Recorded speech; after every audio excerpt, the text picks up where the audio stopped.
অদ্ভুত একটা মানুষ নিজের হাতে নিজের ছেলেকে খুন করে আমাদের কাছে আইছে। কি বলো? আচ্ছা ঠিক আছে, আমরা আপনার কথা শুনতেছি, আপনি বলেন। স্যার, আমি আমার ছেলেকে ছোটবেলা থেকে অনেক কষ্ট করে বড় করছি, কোনোদিন ওর অভাব বুঝতে দেই নাই। আর আমি ওর অনেক টাকা পয়সা খরচ করে বাহিরে পাঠাইছিলাম, ও সেখান থেকেও ধরা খাইয়া চলে আইছে আসার পরে ওর বন্ধু বান্ধবদের সাথে মেশা ও নেশাকর হইয়া গেছিল।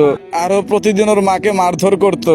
স্যার, আমি ওর অনেকদিন অনেকভাবে বোঝানোর চেষ্টা করছি, কিন্তু ও কোনোভাবেই বোঝে নাই। আর ও প্রতিদিন বাসায় আসতো, ওর মায়ের কাছে টাকা আবদার করতো, আর মা টাকা না দিলে প্রতিদিন ওর মারে ধরে ধরে মারতো। আপনি বলেন, এরকম ছেলে থাকার না থাকা একই কথা না? তাই বলে আপনার ছেলেকে আপনি খুন করে ফেলবেন? ওনাকে ওনার শাস্তি উপভোগ অবশ্যই করতে হবে। আপনি যেটা করছেন এটা মোটেও ঠিক করেন নাই। আপনাকে এখন আমরা থানায় বন্দি করে রাখবো, তারপর কোর্ট যেটা বলবে সেইটাই। এমনও হইতে পারে আপনার ফাঁসিও হয়ে যাইতে পারে, আর না হইলে সারা জীবন কারাগারে পচে মরতে হবে। আপনারা যা খুশি তাই করেন, কিন্তু আমার একটাই কথা, কোনোদিন কারো ঘরে যেন এরকম নেশাকর ছেলে জন্ম না হয়। এই ওনাকে নিয়ে আসো। ঠিক আছে স্যার, নিয়ে আসতেছি।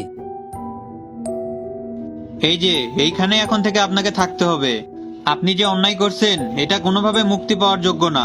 হ্যাঁ, আপনার আইনের লোক ঠিক আছে, কিন্তু আপনারা তো এই সমাজ কিভাবে চলে কি করে একটু তো আপনারা খোঁজ নেন না। আজকে থাকতে আপনার এখানেই থাকতে হবে। আপনারা যা মন চায় তাই করেন, আপনাদের কাছে আমার দাবি একটাই, কোনোদিন কোনো ছেলে যেন এরকম নেশাখোর না হয়। নবীন, ইয়েস স্যার। এখন আলা এটা তালা দিয়ে দাও। ঠিক আছে স্যার, এখন বুঝবেন যে জীবনে কি করছেন। এই কারাগারে সারা জীবন পয়সা গইলা মরতে হবে। আমার সারা জীবন জেলে পচেগুলো মরলেও আমার আফসোস থাকবে না। আমার দেখা দেখি সারা বিশ্বের মানুষ সচেতন হয়ে যাবে। মাহির, জাহিদুল, হ্যাঁ ফারুক, বল। কি একটা ঘটনা ঘটতে গেল। আবার কোন ঘটনা ঘটলো? আরে ওই সোহাগের কথা বলতাছি। ও হ্যাঁ, কেমনে কি একটা ঘটনা ঘটে গেল? আমার তো এই ঘটনাটা ভাবলেই গা শিউরে উঠে। ওর বাবাই ওরে খুন করে ফেললো, এইটা কি কোনোভাবে মাইনে নেওয়া যায়? আমরা যে ওরা অপমান করে একদিন তাড়াই দিলাম, এরপরে তো